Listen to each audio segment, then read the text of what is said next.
All right, welcome back to another episode. Today we got the SD Star Orbiter Pro Series 2 kit, 29mm. Pretty tall kit, and through the wall fins. I didn't do too much modification with this kit, just the shot cord and the motor mount measurements are different. That's really it, and the shot cord placement where it's attached to the rocket itself. All right, let's do the checklist, the inventory. Got the face card there. We got the 3 centering rings, 2 launch lugs, 1/4 inch, an 18-inch parachute, got the water slide decals, 1 slotted BT60 body tube, a BT60 coupler, and the upper BT60 tube, and BT60 nose cone, or PNC. See, these are slotted because it's going to be through the wall fins. A little different than the high flyer, where you just stick them onto the body tube. This makes it for a much stronger kit. Your fin can will be much stronger and easier to align as well. So of course, here is the retainer and the motor tube, 29mm. Put some pretty decent engines in there. See, you got the tabs on the fins because those are going to go through the tube and attach to the motor mount, the motor tube.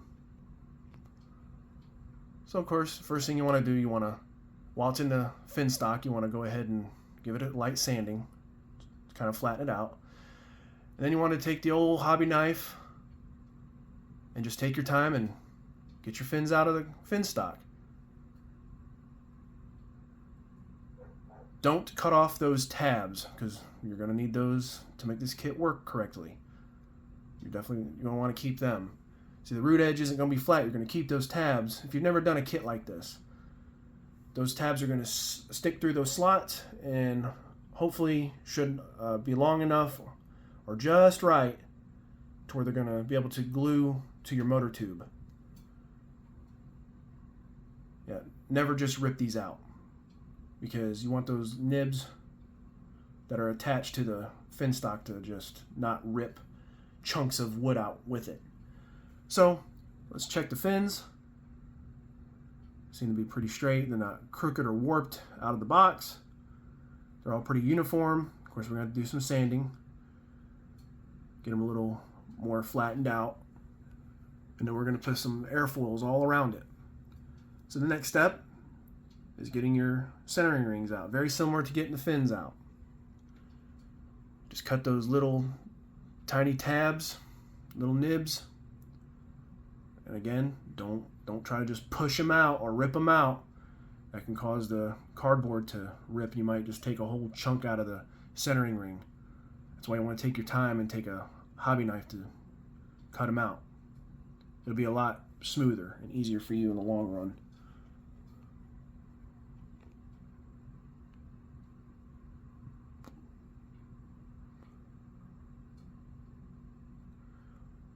This kit went together pretty quickly and smoothly. Didn't really have any hiccups.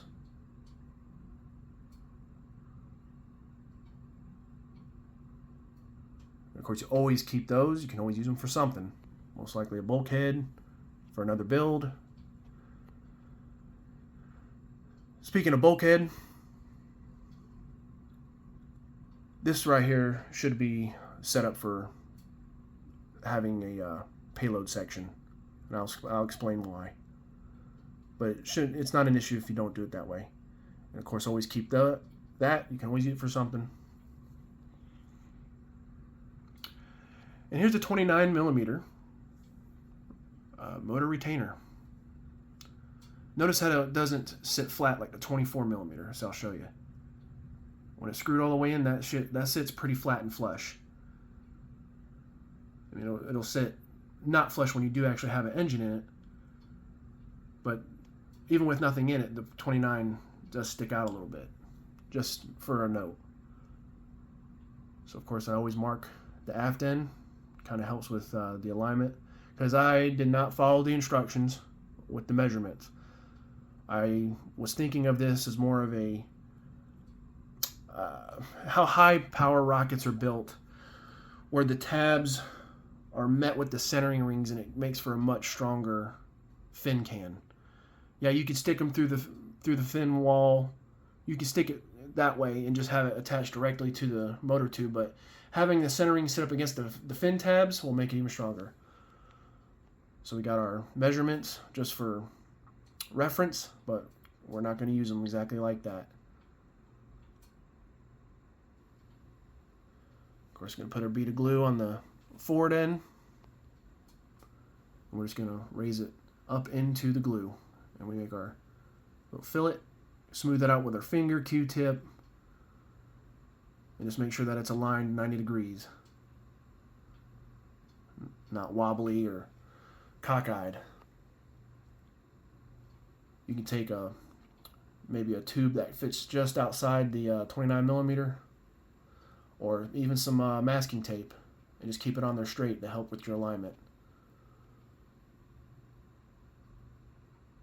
So of course we're going to fill in the spirals because we want a nice smooth finish. For future reference, I'm going to be doing these videos a lot different. I'm going to put these all in the paint videos. I've already done a lot of rocket building filming at this point. But yeah, we're going to take the old magic toothpick and the old spot putty. We're going to fill in those spirals.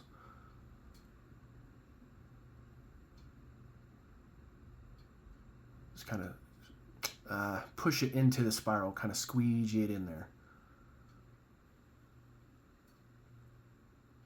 And I may start sanding it first and then do this and sand it once more to sand that down. I haven't had a problem with the Bondo sticking to the tube.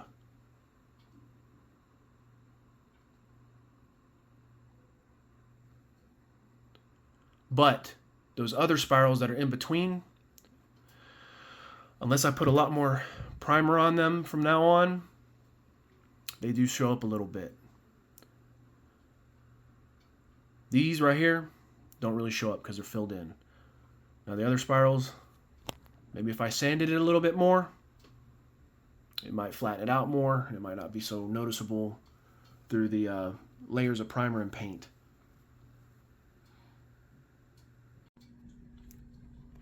With all that being said, as I was applying all this Bondo on this rocket this go around, I noticed that it was a little wet. Like it wasn't as thick or peanut buttery. Well, sometimes it matters how you set it in your drawer. If it's on its side, the tube is on its side, you want to try and leave it upright. I don't know if you can see right there and kind of tell it's a little wetter than usual. And you just got to be kind of careful with that. Try to mix it up a little bit, but I actually mixed it up so much that I actually made like little pinholes in the metal tube, and they wound up kind of plugging themselves, so it was all right. But right here you can definitely tell it's a little more mushy, a little more wet than usual. So you just want to be aware of that, because it might not fill the spirals as good. I mean, it did come out pretty decent though, but it might just be a little too watery, a little too thin. Look here, candy cane. So we're making candy canes again.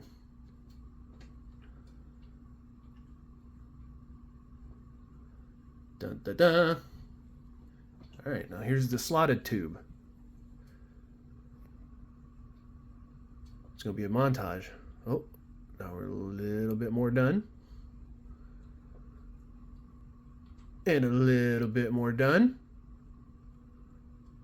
And we're done. Nose cone. So it's the same as the high flyers, same as that nose cone. But we're gonna want to flatten out that seam, work on the tip, smooth it out. So we're gonna take our hobby knife. either on the blunt side, sometimes you get away with the blunt side, or the sharp side, and we're going to shave off that seam, that flashing from the seam. And we're going to paint the entire nose cone, shoulder and all. Whether that's a sin or not, an illegal operation, we're doing it.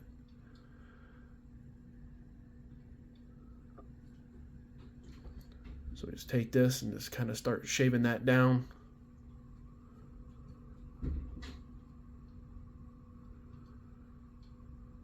It doesn't have to be at a really sharp angle or a flat angle.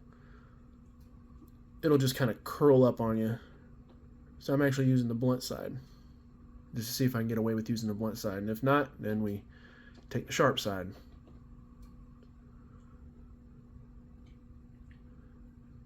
We're just trying to lay it on there just right. Kind of got to get a feel for it, where you're not cutting away the part of the nose cone you don't want to cut. But yeah, we want to focus on the tip, make sure that it's nice and smooth. And we're going to take that same plastic Tester's contour putty to it as well, because I've gotten some pretty good results with that so far. See, we're still getting a little bit off here and there. As long as we're not putting gouges in the nose cone, just the seam.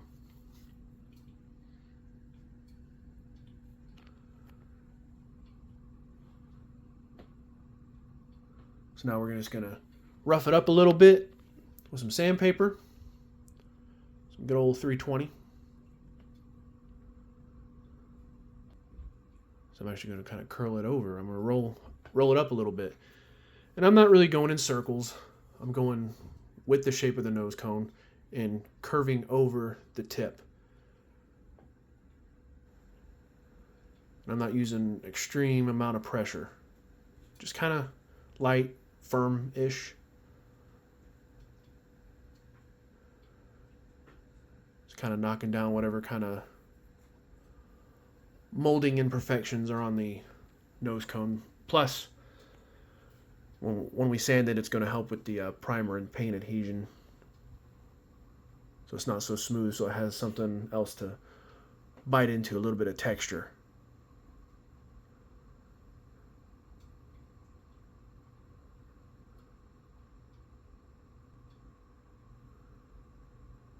All you gotta do is just do it till you're satisfied, till you think it's good.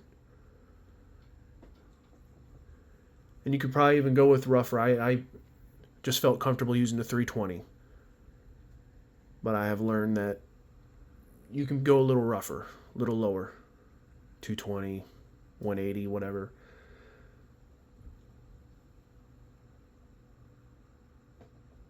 And of course, as you're sanding it, you always want to, test fit it into the body tube just to make sure it's not too loose or still too tight. So you're constantly test fitting it. Of course, we paint it, and that'll add some thickness back to the shoulder.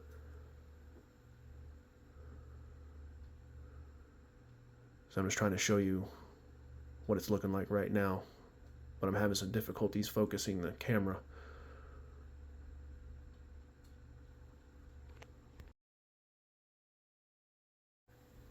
There, you can see it a little bit now. Just kind of took that shine off and made it kind of a satin flat matte. Nothing too crazy.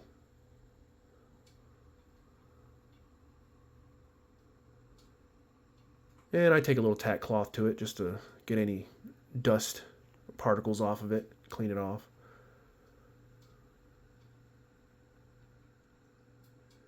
You could probably take one of those paper towels and dip that in some alcohol, maybe an alcohol water mixture, just to clean it off for you. Apply any kind of putty or filler to it, so it's not going to be falling off because of all the dust, so it's actually sticking to the nose cone. But you can see there how smooth it is already. That seam's gotten knocked down pretty good. But it's still a little bit left, so I wasn't quite satisfied.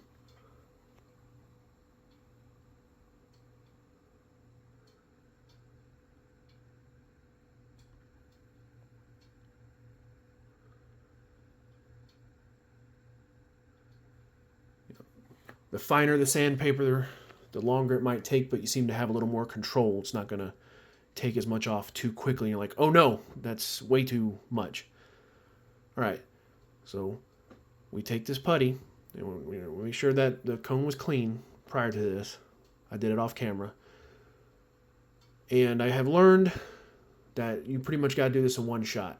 Don't go back over with your finger because it's just going to sticky up on you. And I call it boogering up because that's pretty much what it is. It's like it turns into like little boogers.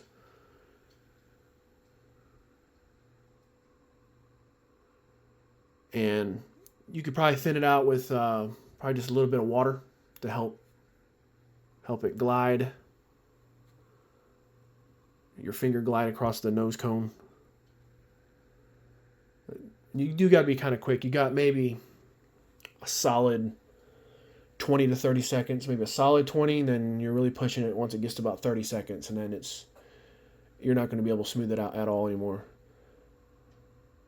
So me, being an overachiever, try to do it on both sides at one time.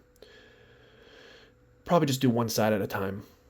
Don't try and do that because you might not be fast enough and start to panic and, oh no, it's not coming out how I want it. So you always got to work at the speed you're comfortable with.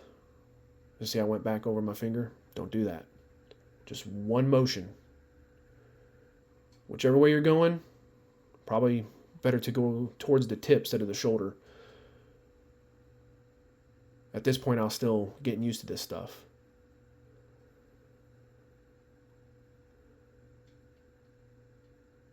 Just one motion, whichever direction you choose to go.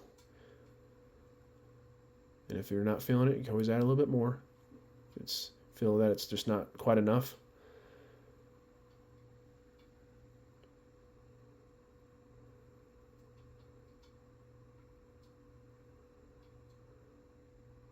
But it did all work out. A couple lessons learned, but it still worked out.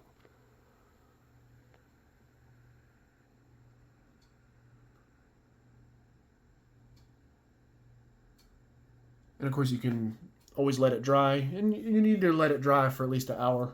Go find something else to do for a little bit. Go touch grass. Go do your errands. Work on another part of the rocket. Shave your dog. Whatever you got to do. Mow your roof. Then you come back and you sand it. All right, so now we got one tube sanded.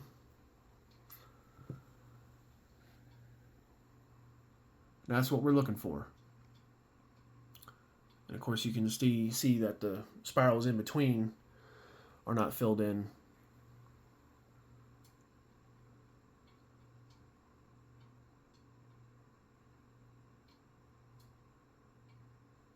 You can do that if you want to. You can fill them in.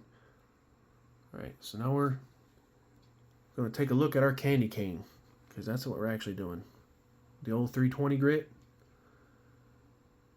And when you're at the shoulder of the body tubes like that right there, at the ends, I go in one direction. I try not to come back on it because I don't want to create extra fuzzies on the edge. Now, yeah, I'm rounding it over a little bit right here, but I don't want to come back on it and cause extra fuzzies. See, now we're turning a rocket pink. And we're getting dust everywhere. So you should probably wear a mask. Don't be a bad boy like me. Or maybe I was wearing a mask. You haven't seen my face on this video yet, have you? Can you prove it? We're just going back and forth. I'm not focusing right on the spiral. I'm feathering it out. I'm actually doing the body tube with it. Because we do want to rough that up for the primer. I haven't done my tube markings yet for like my launch lugs or whatever else I need to do my alignment. Don't really need to do them with the fins because you're not gluing your fins directly to the body tube. Now I still do use a fin guide later on in the video just to make sure that they were straight even when inside the slots and glued in. And it came out pretty good. Came out really straight. just got to make sure that your fin tabs aren't too short or too long. Still got dust. And take a little tack cloth. And you always want to be mindful of your tack cloth because it's like a wax and it can leave some kind of residue on whatever you're wiping down. So just be kind of mindful of that. This brand seems to work pretty good. I got this, I think this is a Hobby Lobby special. Forget the name of the brand, but it's just literally like a waxy cloth.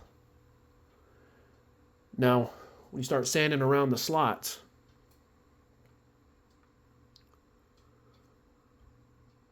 you just got to be a little careful. That way you're not roughing up the edges of the slots themselves, and it might cause issues trying to fit the fins in. So you just want to try to keep them clean and smooth and not all fuzzed up. All fuzzed up. That sounds like a PG-13 on TV movie for saying the F word. All fuzzed up. Man, you're all fuzzed up. See, I got a little bit right there. That's what I'm talking about.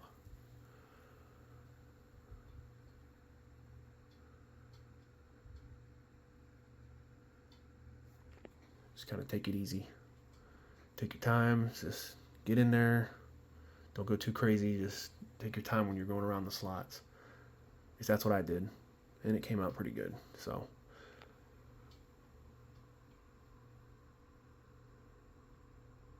I mean, at this point in the build, we still got a lot to do. So as far as like the tack cloth residue I was talking about, we're going to wind up cleaning it up before we prime it or glue the lugs on or whatever it is. Just to make sure that everything adheres good. And of course, sanding it always helps.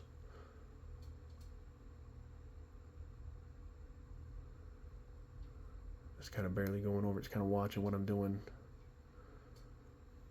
Now I'm just doing a little bit of cleanup, whatever little fuzzies that I'm seeing.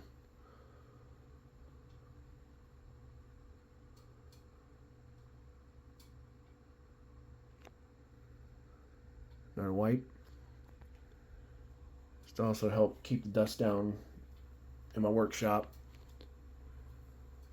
I've got a little vacuum that I use, a little handheld Amazon special to clean up usually in between takes.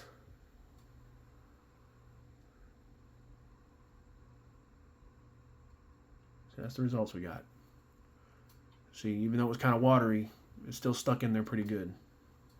Didn't just fall right out or was too thin and just didn't get the results we wanted. So there you have it.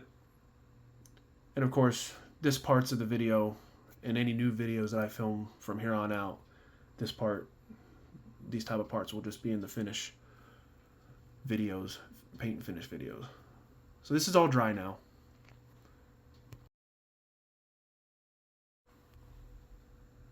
It's been a couple hours later. Again with the 320. Just kind of start out on the seam and then just kind of feather it out. That way we're not taking too much from one spot. We're kind of keeping it moving. But yeah, we're going to focus a little bit more. And as you can see there, it does powder up and make a mess. Just don't focus on one spot too much because it might get a little too low. So that's why I tend to feather it out and to kind of spread the love a little bit, if that makes sense.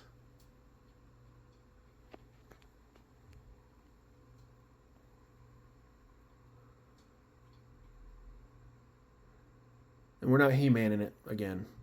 We're just firm. Let's say less than 2 pounds of pressure.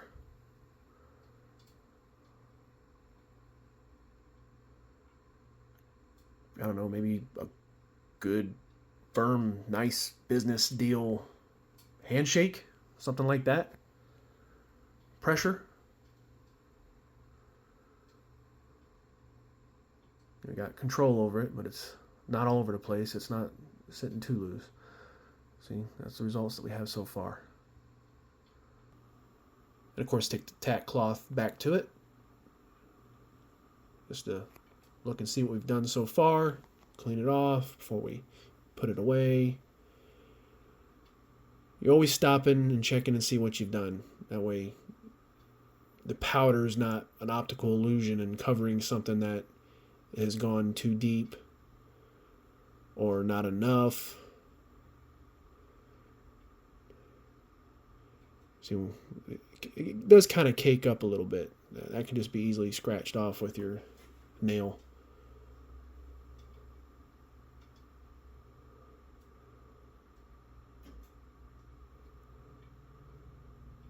You could probably wet sand this.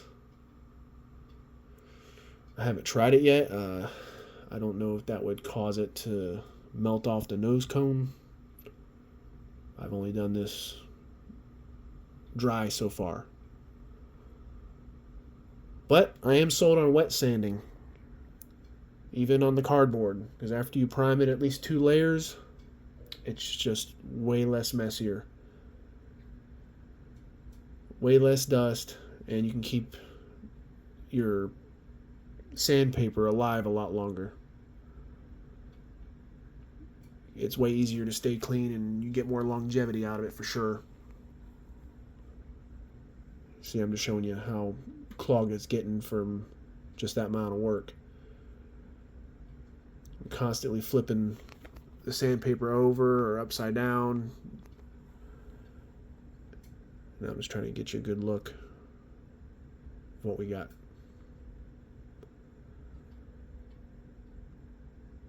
Back to the motor mount. So we got the forward end glued, and now it's time to get this fitted for the fins and how we're going to do it.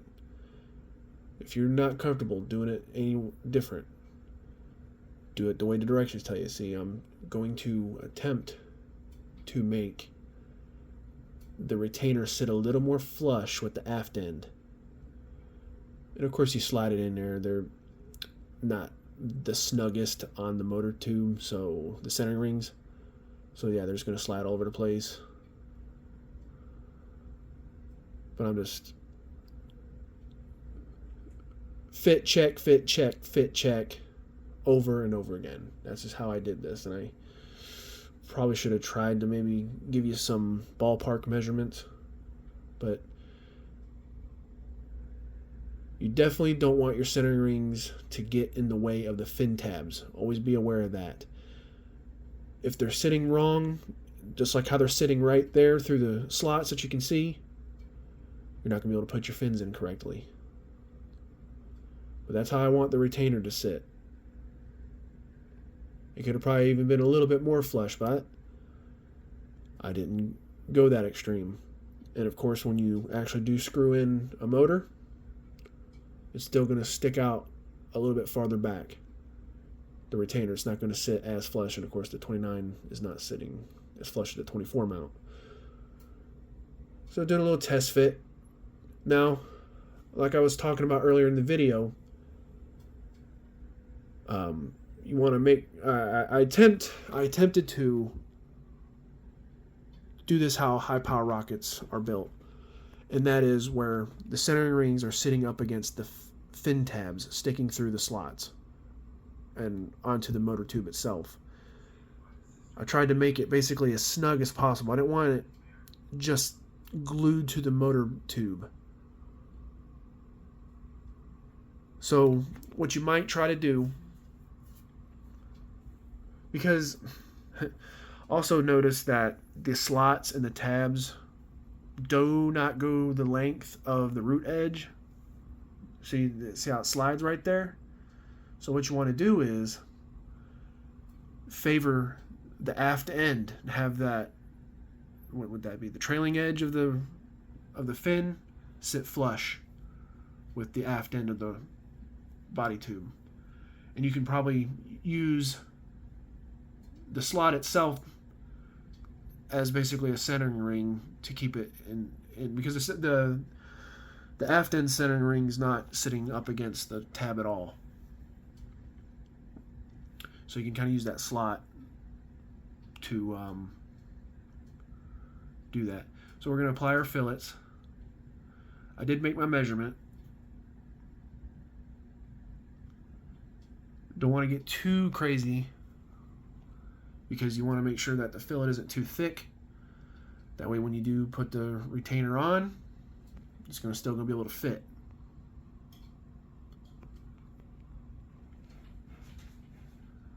So yeah, this is an interesting kit, especially with the way those tabs are. But I got it in there pretty solid in the long run. So of course once it's glued, so I just did a little test fit just to make sure it's still fitting. And I'm wiping off the glue right there. But once it's glued, you want to let gravity do the work, just like I did for the forward end, the forward centering ring. Did the fillet on the top, let it sit, and then I did the fillet on the bottom, as you can see right there. Let it sit. And now we're doing the aft end, and glue that, let it sit. Wipe up if there's any excess. You don't want it too thick.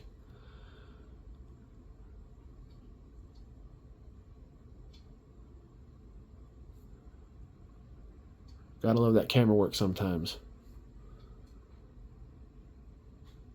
And I'm just going to use my finger and wipe up most of that glue. And you can see when I put my bead down, I pushed the centering, that centering ring over that bead of glue to glue it to the motor tube, the line that I drew.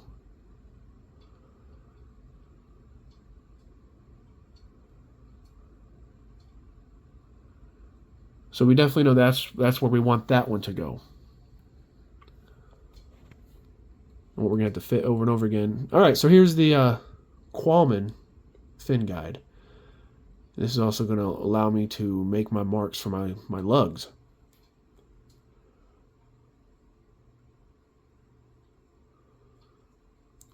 Heck of an investment. I highly recommend these set of fin guides. I might put a link down in the description. So I'm just going to go ahead and make my little mark right there.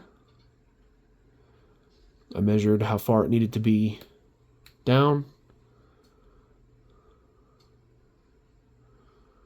Since we're already sanded, already got everything that done, now we're just going to make our line using the universal fin guide. I also recommend that piece of equipment if you're into building rockets and you're in it to win it. It's not needed, but it makes it a lot easier. Definitely a quality of life improvement. AAA. Simple piece of plastic. Gotta love it.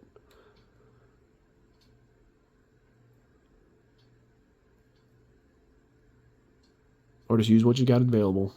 Of course, the old gold standard is a door frame, but you might pencil up your door frame, so use something like this.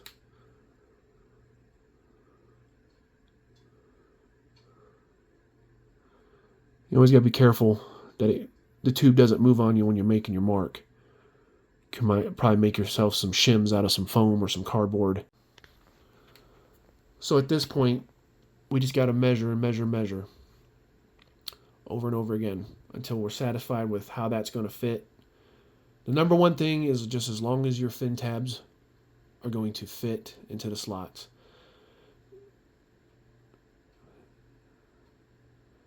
See, that's how it's supposed to fit, is just like that. But if it's not,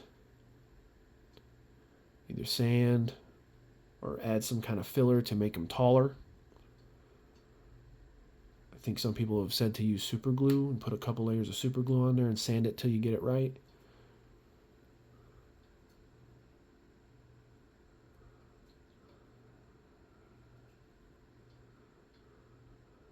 So I was satisfied with the measurement that I've had and how it was sitting when I've tested and fitted it 100 times off of camera. And of course I slide it back over that bead. And you don't want that fillet to be too thick either, because you remember, the tab's going to be sitting up against that centering ring. So if you got a really, really thick bead of glue, you're not going to be able to push it up, do your fin tab up against it. It's not going to sit right. Or it won't go into the slot down to the motor mount tube. It just won't sit right.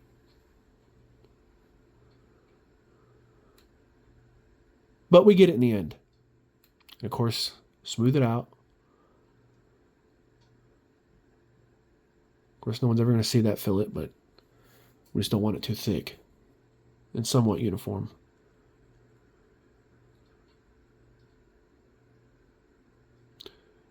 This build, I do not attach the shock cord to the motor mount. And you could totally do it that way. I chose not to do the regular T-bag method, but I do the T-bag, but I just put it in the middle of the rocket where the coupler is. And you'll see later on in the video how I do that. I wasn't quite satisfied with that fillet. Thought it was maybe a little bit too thin, so let me get in there and fill some of those gaps that I saw. I'm just going to wipe most of it away, because that's what you do when you're a real Rocketeer. 5 gallons of glue to get one fillet right. Just try not to eat it. Don't be a paste eater.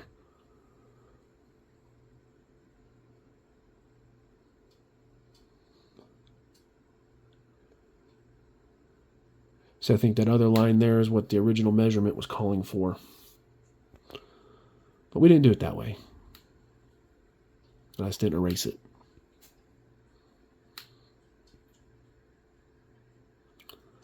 Give it a little twist just to make sure it's on there. The glue's sitting smooth all around on the inside of the centering ring there. And we're just making sure it's at least 90 degrees.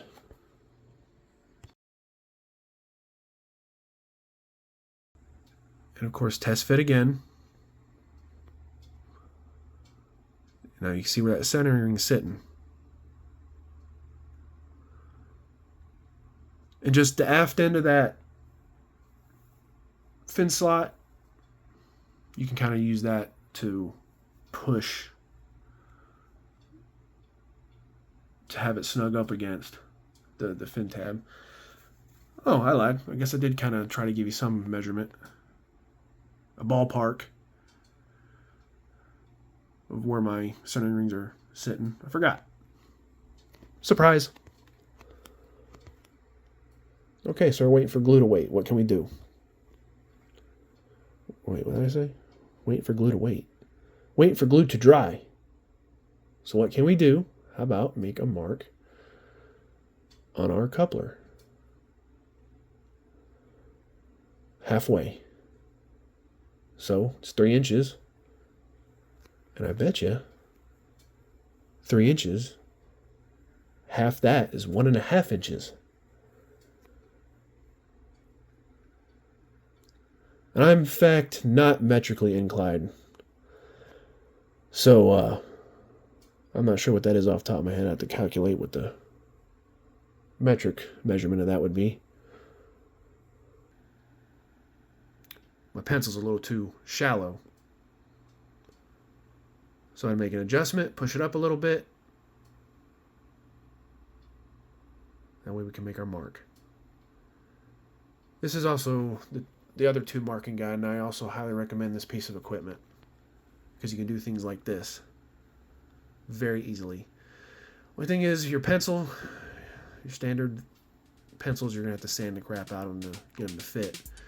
But once you do, amazing tool.